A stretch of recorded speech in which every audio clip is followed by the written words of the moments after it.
I never imagined the most humiliating moment of my life would hit me while cutting into a fillet in January surrounded by a table full of backstabbers.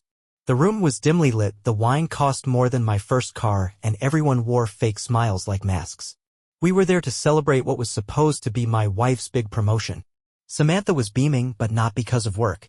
No, that glow wasn't career-related. It was something else. You know the look. The post-hookup shine. And somehow I was the only fool at that table who hadn't caught on. Her mom, Carol, tapped her glass with a spoon and raised it. To Samantha, she said, and this bold new chapter, both in her career and her personal life. That last part hit me like a sucker punch. Personal life? My brows furrowed. Then her dad, Richard, jumped in, swirling his whiskey like it was some sacred ritual. Oh, come on, Eric. You're a smart man. You know how these things work. Samantha leaned in, placed her soft little hand on mine like she wasn't wrecking my entire world with every breath. Eric, we need to talk, she said, her voice gentle. I've been seeing someone else, my boss, actually. His name's Brandon. The whole room went still. The only sound I could hear was the pounding in my ears. Excuse me, what? I asked, with a laugh that came out more like a gasp. What else do you do when the woman you married decides to nuke your life in front of her entire family like she's raising a toast? Her sister, Megan, just shrugged like I was making a fuss over spilled coffee. It's really not that serious. Everyone does it. Everyone. I repeated the word slowly, like tasting poison. My voice cracked, tight and dry. Samantha nodded, totally calm. Everyone in our family has a lover. It actually strengthens relationships. Just look at how happy we all are. I looked around that table. Not one shocked face. Not a twitch. Not even a flinch of guilt. That's when her brother Daniel, yes, the same guy who once cried during Forrest Gump, spoke up. Eric, be a man. Accept it. My hands curled into fists beneath the tablecloth, but I kept my voice steady. You expect me to be okay with the fact that my wife is screwing her boss? Samantha rolled her eyes. It's for our future, Eric. Brandon has connections. He's helping me get ahead. Oh, he's helping you, all right, I snapped, bitterness spilling out with every word. I laughed, but it didn't sound right. Stop being so dramatic, she hissed at me. You have two choices, either apologize or get out. Apologize. The word hit me like a brick. My vision swam. My tongue felt like sandpaper. I stared across the table at this woman I had once trusted with my heart, shared midnight talks with, took vacations with, exchanged vows with, and all I could see now was a stranger. No, scratch that. She was worse than a stranger. She was a venomous serpent wrapped in silk, hiding fangs behind a painted smile. And the rest of them? Her whole damn family just sipped their drinks like we were deciding on dessert. I stood up. Slowly. My chair scraped back with a screech that sliced through the quiet like a scream. I looked at Samantha, then swept my gaze around that smug table. I'm not apologizing, I said under my breath. And I'm sure as hell not begging. I turned and walked out. But not before I dropped my own little bomb. See, I'd been suspicious for weeks. Samantha kept coming home late, smelling like someone else's cologne. Her phone was always flipped face down and set to silent. I knew something was up. So I checked her iPad because the idiot forgot it synced with her iPhone. What I found made my stomach turn: photos, voice messages, texts. Brandon whispering filth. Her moaning his name. Hotel bookings. Conversations where she called me dull, predictable, a stepping stone. I didn't just read them, I saved every single one. Sorted them by date and labeled them in folders. That night, I didn't go home. I booked a one-way ticket to Mexico. But before I left town, I dropped off 3 little gifts. One flash drive went to Brandon's wife. Another to human resources at their company. And the third? I slipped it right into Samantha's pillowcase with a note: enjoy your freedom. You earned it. The next morning, my phone blew up 100 missed calls. Samantha.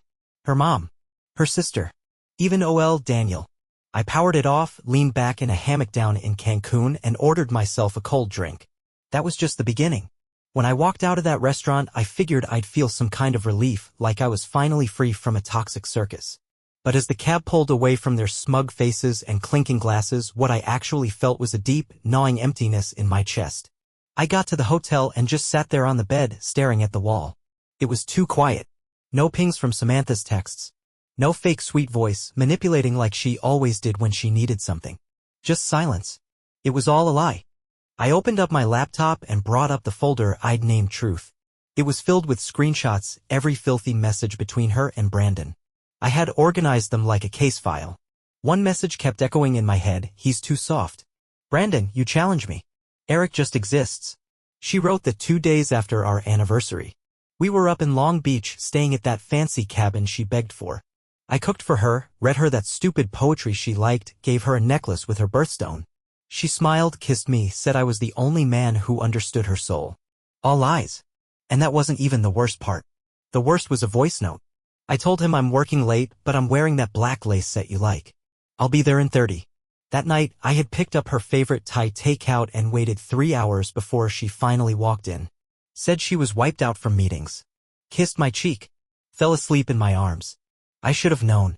Her perfume was off. There was a trace of aftershave in her hair. But I didn't want to see it. I refused to believe it.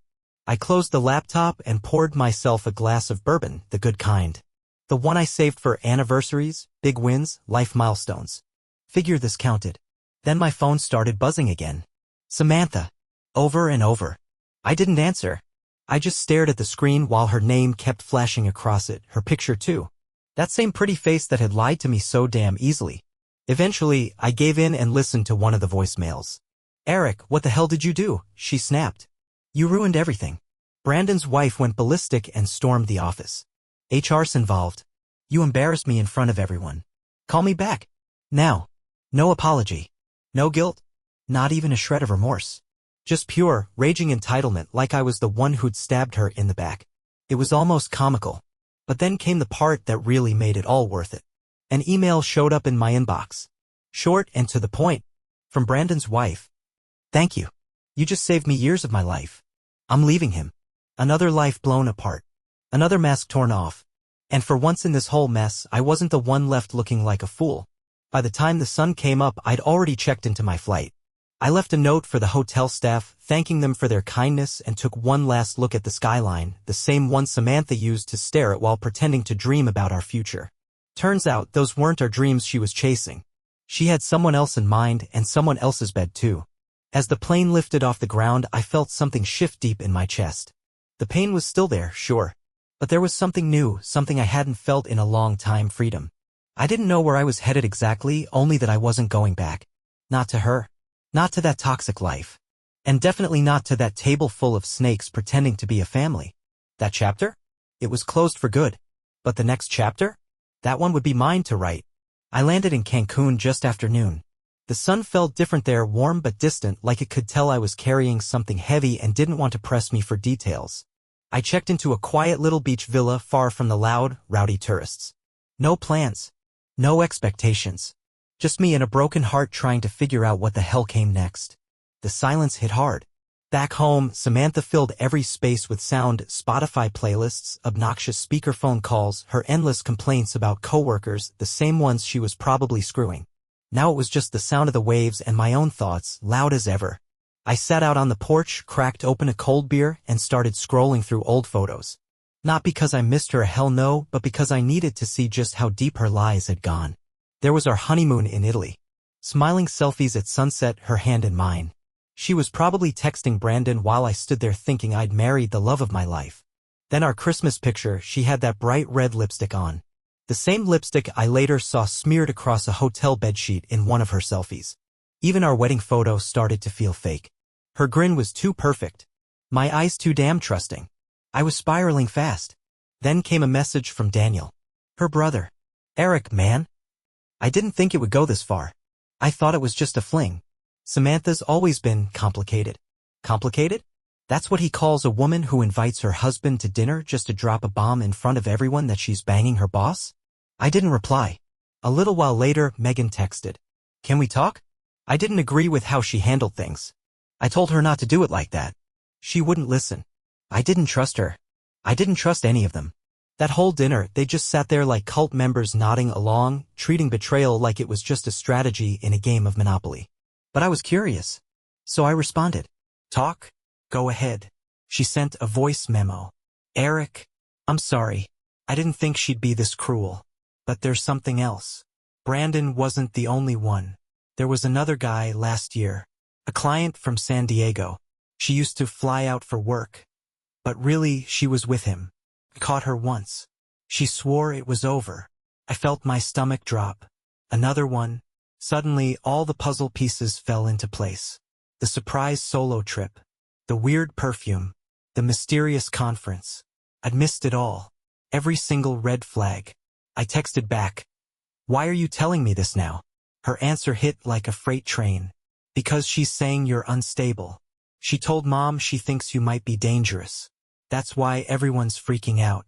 She's trying to get ahead of the fallout. Classic Samantha. Set fire to someone's life, then claim to be the victim when they try to crawl out of the ashes. She wasn't scared of what I might do. She was terrified that I'd keep exposing her. And she was right to be, because I wasn't done, not even close. I pulled up my laptop and opened one of the folders I'd copied from her iPad. Inside was the HR contact list from her firm. I typed up a clean, anonymous email. Professional tone. Straight to the point. Attached screenshots showing explicit messages exchanged on company time. A calendar invite leading straight to a hotel. And a lingerie photo she had labeled, "For your promotion." Was it petty? Maybe. But it was the truth. And the truth deserved an audience. Then I made a call to my lawyer back home. Told him I wanted a divorce, but more than that, I wanted to protect what was mine. Samantha hadn't put a single cent into our house. I wasn't about to let her walk away with half of something she never helped build. That night, I slept better than I had in months. No lies tangled in the sheets. No unfamiliar perfume on the pillow. No fake cuddles from a woman planning her next escape. Just the sound of the ocean and a man who had finally woken up. 3 days later I called her. Not because I missed her. Not because I needed closure. I called because I wanted her to hear it in my voice. That I wasn't the weak, spineless husband she thought she could walk all over. The guy she could cheat on, gaslight, humiliate, and expect to come crawling back. She answered quick. Way too quick. Eric? Oh my God. Finally. Her voice was dripping with panic, sugar-coated with that fake sweetness she always used when she wanted something. That voice she used, it was the kind people pull out when they know they've been caught but still think they can charm their way out of it. You've been ignoring me for days, she said, her tone laced with fake concern. This isn't like you. You're right, I replied calmly. It's not like me. But you made sure I'd change. There was a pause. I could almost hear her facial expression shift through the phone. Smile fading, replaced by something meaner, colder. So this is about Brandon's wife, isn't it? She snapped. You need to calm down. You took things too far, Eric. No, I cut in. You went too far. You cheated on me. You humiliated me in front of your entire family. You used me like a damn ladder. And now that everything's crashing down, you want me to help you put out the fire? Another pause. Then came the pity play. I never meant to hurt you, she whispered, trying to sound fragile. You don't understand. I felt trapped. You stopped seeing me. You were always tired, always somewhere else. I just needed to feel alive again. Alive, I snapped. You needed to get railed by your boss in hotel rooms. Silence. Don't play the victim, Samantha, I added. You weren't abandoned. You were bored. You craved the thrill, the attention. You treated marriage like a game and bet on me never catching on. Her voice sharpened into something mean and defensive. Oh, get over yourself, Eric. You weren't exactly husband of the year. You think buying flowers and making dinner made up for the fact that you were emotionally checked out? I carried this relationship for years. I let out a bitter laugh. A real one. The kind that tastes like ash. You carried it? I said. You couldn't carry a damn conversation without lying. While I was planning our anniversary, you were rehearsing your moans for Brandon. Oh, please, she hissed. You're being dramatic. People cheat. It doesn't mean they don't love their partner. No, I said cold as ice. It just means they never really did. Then I let her have it. I sent everything to HR, I told her. You're under investigation. Brandon's already been suspended. And my lawyer's working on the divorce papers. You'll be served soon. She lost it. You vindictive piece of, do you even know what you've done? You ruined my career. You trashed my reputation. I didn't say a word. I let her scream. Let her drown in the mess she made. You think you'll get away with this? You think you're the victim here, she shrieked. They already know, I said flatly. I sent them the receipts. You forgot your iPad syncs to your phone, remember? I've got everything. Photos. Messages. Timestamps. You were sloppy. Then it hit her. I heard it, her breath catching. Silence on the line. Finally, her voice cracked. What do you want from me? She asked. That line. That exact sentence. It was the first time she sounded truly afraid. But I didn't want anything. Not money. Not revenge. Not a confession. I want you to understand something, I told her. This time, you don't win. You don't get to talk your way out. You don't twist the truth into some sob story. I was loyal, Samantha. And you were poison. Now I'm scrubbing every trace of you out of my life. Then I hung up. And for the first time in God knows how long, I didn't feel like the fool. I felt like the man I used to be before she twisted my world to fit her chaos. I felt free. The next morning, the storm hit. Not the weather kind. The digital one. My inbox blew up. Missed calls. Texts. Even messages on LinkedIn. Word had gotten out. Fast. Turns out when you kick over a web of lies, the fallout doesn't just hit one person, it spreads. Samantha's firm put her on leave. Brandon? Already out. HR was running a full investigation. That little hotel bill she paid with her work card? Yeah, that didn't help her case. Rookie mistake. But the real explosion came from the flash drive I sent to Brandon's wife. She didn't just burn her marriage to the ground, she torched his whole life. I got a message from her. Vanessa. The same woman Samantha once laughed about, called a Botox trophy wife with no clue. Thank you for the evidence. I left him. I'm taking the kids. And I forwarded everything to the board. One line. Cold. Efficient. Ruthless. I respected it. But that wasn't the end. Apparently, Samantha had been running her mouth to her family. Told them I was emotionally abusive. That I'd snapped under work pressure. That the cheating story was just some paranoid fantasy I cooked up. Typical. Burn a man's life down, then cry wolf when he refuses to stay silent. What she didn't know was that I'd been ready for this. I had backups of everything, voice memos, emails, even text logs. I uploaded it all to a secure drive and shared it only with my lawyer. Just in case she decided to push her luck. But even with all that, I won't pretend it didn't hurt. Seeing her try to paint me as the villain after everything I gave her, that stung worse than anything else. This wasn't just betrayal. It was character assassination. And it finally hit me, she never loved me. Not really. I wasn't a partner. I was a placeholder. A safety net. A steady option while she chased chaos behind my back. And when she got bored of stability, she burned everything down like it was nothing. That afternoon, I walked out to the beach. Just sat there with my feet in the surf, letting the water creep in, wondering how the hell I missed the signs. But they were there. The way she started guarding her phone like it was a vault. How she suddenly needed space but spent more nights at work than in bed with me. The constant picking of fights, tiny things blown out of proportion just so she had an excuse to storm out and vanish for hours. At first, I turned the blame inward. Maybe I wasn't good enough. Maybe if I just tried a little harder, things wouldn't have fallen apart. But looking back now, that's exactly what she wanted me to believe. The truth is, this was her choice from the beginning. She chose to lie. She chose the sneaking around, the late nights, the cheap motel rooms with a man who fed her dreams built on make-believe. And somehow she expected me to be okay with it. She thought I'd just suck it up, swallow my pride, and stand behind her while she sold herself out for a shot at climbing the ladder. You want to know the worst part? She didn't even pretend to be sorry. Not once in that phone call did she say, "I'm sorry." Not once did she sound like a woman who felt any remorse for tearing a marriage apart. All she cared about was what she'd lost. That's when I knew I wasn't just walking away. I was cutting her out completely. I'd already locked up her shared accounts. Credit cards? Frozen. All my passwords? Changed. The house? That was mine. The car too. She could keep the clothes, the lies, and whatever mask she wore for the world. But she wasn't keeping me. Not anymore. As I walked back from the beach, the sun was setting, painting the sky with streaks of fire. It felt like a sign. A burning sky to mark the end of everything. And there I was, standing in the ashes, finally ready to start over. Just me now. No lies, no secrets. No more Samantha. Just the truth. I figured that was the end of it. Once the truth came out, I thought people would finally see her for who she really was. But I didn't realize just how deep the poison ran in that family. 3 days after everything blew up, my phone rang with a number I didn't recognize. I let it go. Then it rang again, same number. A moment later, a text popped up, "Pick up, Eric. It's Carol." Her mother. Curiosity got the better of me. I answered. Eric, she said, her voice tight. We need to talk.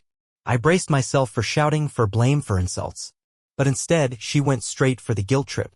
You really embarrassed us, she said. Samantha's career is hanging by a thread. Do you have any idea how hard she worked for that? I didn't say a word. I let her keep digging her own hole. She made mistakes, Carol went on. But airing all of this out in public? That was cruel. Families are supposed to protect each other. I couldn't help but laugh, cold and sharp. Funny, I said. Don't remember anyone protecting me at that dinner. You all just sat there, grinning, while my wife admitted to sleeping with her boss and told me to deal with it. She sighed like I was being the unreasonable one. We were trying to help you understand that love is complicated. That sometimes you have to make compromises. No, I said, my voice like steel. What you were trying to do was shut me up. You wanted me to roll over, smile, and thank your daughter for setting fire to our marriage. And then she got to the real reason for her call. She's devastated, Eric. She cries every day. She says you've turned everyone against her. Can't you just talk to her? Try to smooth things over? Maybe there's no need to rush into the divorce. I almost laughed in disbelief. This isn't some little disagreement, Carol. This isn't a bump in the road. Your daughter didn't just make a mistake, she made infidelity a full-blown lifestyle. And you all stood behind her like it was some family tradition. She made a mistake, Carol said again. No, I cut in. She made choices. Over and over. And now you're calling me to clean up the mess she made. I could hear the shift in her voice, anger creeping in. You don't have to be so dramatic. And there it was. That same condescending tone I remembered from dinner. The same tone Samantha used when I found out about Brandon. The same one Daniel had when he said it wasn't a big deal. To them, betrayal was normal. To them, I was the problem for not just playing along. I hung up the phone. 2 hours later, I got a voicemail from Daniel. You're being selfish, Eric, he said. Yeah, she screwed up. But you didn't have to wreck her life. This could have stayed private. I deleted it without a second thought. Then came Megan's message. I know you're hurt, but maybe you shouldn't have exposed the messages. There were better ways. Better ways? Like what? Keep quiet and let her keep cheating in peace. Let her keep climbing the corporate ladder while dragging my name through the mud? That night, it hit me like a freight train. Samantha wasn't the only one poisoned. Her whole damn family was just as toxic. They thought loyalty meant silence, that covering for each other's sins was some kind of noble act. But me? I believe in truth. So I sent one last message. A group text. Tell Samantha I'll see her in court. If any of you try to contact me again, my lawyer will take it from here. You chose her lies over my respect, now you can keep them. Blocked. Every single one of you. The door wasn't just shut. It was deadbolt. And with each step I took toward my new life, I felt a little lighter. They tried to trap me in a den of snakes, but I'd already torched the whole nest. By the end of that second week, I'd stopped even checking my phone. It didn't buzz anymore, no more desperate texts, no more guilt trips, no more emotional blackmail. I had blocked every number tied to Samantha and her twisted circle. And the silence? It was the most peaceful thing I'd felt in years. Mornings in Cancún started slow. Just me, a mug of coffee, and the sun slowly climbing over the horizon. There was something about being that far away from all the noise, from the betrayal, the chaos, the wreckage that let me finally breathe. It's strange what you start to notice when your mind finally gets quiet. Like how much I used to shrink myself around her. How I tiptoe around her moods like I was walking through a minefield. I let her convince me that her sarcasm was playful. That her cold shoulder was just work stress. That the way she flirted with strangers? It was just her being friendly. I stood by her when people raised their eyebrows. Defended her when deep down even I had my doubts. I made excuses for things that didn't deserve defending. Because love? Love turns men into fools. But betrayal? That wakes you up like a slap of ice water. One morning, probably the 10th since I'd left, I found myself staring in the mirror for a good 5 minutes. Not because I was admiring anything, but because I was trying to see myself clearly. And honestly, I didn't recognize the man looking back at me. The old version of me, he was soft. He wanted peace so bad, he allowed chaos to move in and put its feet on the table. But now there was something different stirring in me. Something solid. Something like steel. I ended up hiring a private investigator. Not because I needed more proof of what Samantha had done. I already knew the truth. But I wanted to know how deep the lies went. For me, closure wasn't just emotional, it was tactical. And man, did he bring the receipts. Turns out Brandon wasn't the first. He wasn't even the second. There were 3 others. One was a client, someone a guy from San Diego had warned me about. Another was an old college professor she reconnected with at some conference. And the last one? A neighbor. Yeah, someone we'd had over for dinner. Sat at our table. Ate my food. I stared at that report for a long time. And what scared me most? I didn't feel angry. Not anymore. All I felt was a heavy kind of pity. For the man I used to be. The one who brought her flowers just because. The one who cooked her dinner when she was tired. The guy who listened to her go on about her job for hours, thinking that's what a good husband does. That man? He died the night she looked me in the eyes and said, "You have two options, apologize or leave." She didn't know it then, but that sentence was the gift I didn't know I needed. It gave me permission. Permission to walk away. To choose freedom. That night I went out. Not to get drunk. Not to forget. But just to live a little. I found this quiet bar near the beach, ordered grilled fish, and watched a bunch of strangers dance to music I didn't even understand. And somewhere in the middle of it all, I laughed. Really laughed. It felt like something inside me cracked open. Like I was becoming someone new, someone I actually liked. There was an older guy at the bar, an expat who'd been through 2 divorces. We talked for a bit and he said something I'll never forget. There's 2 kinds of heartbreak, son. The kind that breaks you and the kind that sets you free. Difference is whether you decide to rebuild. And I nodded. Because I knew right then I wasn't just rebuilding. I was redefining everything. My life. Myself. The next day I emailed my lawyer. Told him to go after everything I was owed. Full property. No spousal support. And I wanted every bit of her cheating documented publicly. It wasn't about revenge. It was about closure. Samantha made her bed. Now she could lie in it. 3 weeks after walking out of that mess, I stood barefoot in the sand, watching a storm roll in.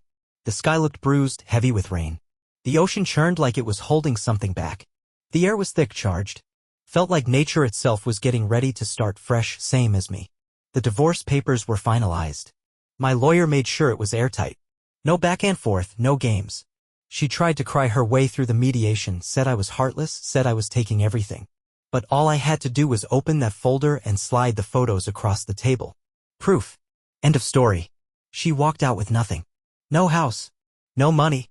Not even the power to silence me. And I walked out with my head high, leaving her last trick bleeding out on the floor behind me. But here's the thing, after all that, I didn't feel like I'd won. I just felt tired. Like a soldier coming home from a war no one else even knew he fought. I still had the armor on. Still had my fists clenched. But there was no enemy left. Took me a while to figure it out. To understand that I wasn't just grieving a marriage, I was grieving myself. The version of me who still believed in forever. Who looked at his wife and thought love meant loyalty.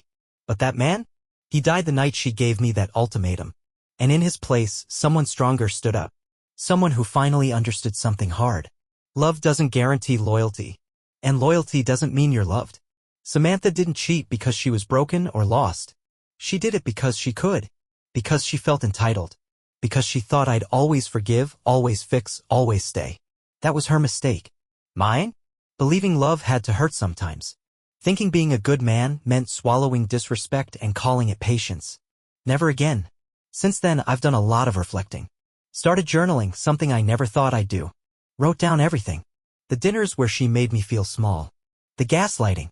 The night she rolled away in bed and said she was tired when I now know she was fresh from someone else's arms. Every word I wrote felt like ripping open a wound. But with every page I healed. If I could go back and speak to the version of me who sat at that dinner table, jaw tight, while her family toasted her affair, I'd say this. Walk sooner. Don't wait to be broken. You always know when the respect is gone. And silence? Silence is betrayal, too. To any man reading this right now. If your gut is screaming, if you're being treated like the crazy one, if the respect is gone. Listen to me. You are not weak for walking away. You are strong for saving yourself. Samantha taught me something she never intended to. That the loudest talkers about love usually understand at the least. That when someone says our future, they might really mean what's good for me. And that betrayal, even in a silk dress, still stinks when the mask finally slips off. Now, I wake up to the sound of waves. Not lies. I sleep in a bed that doesn't carry the scent of another man's cologne. And when I look in the mirror, I don't see a fool anymore. I see a man who survived. A man who walked through fire and came out cleaner. I don't hate her. I pity her. Because in the end, I walked away with my soul intact. My name untarnished. My dignity forged in fire. And her? She's just a footnote in a folder full of receipts. The storm finally broke that night. Lightning cracked across the sky. The rain came down in heavy sheets. and the whole world felt like it was being washed clean. And me? I stood in it, arms open wide, letting it all pour over me. Finally free.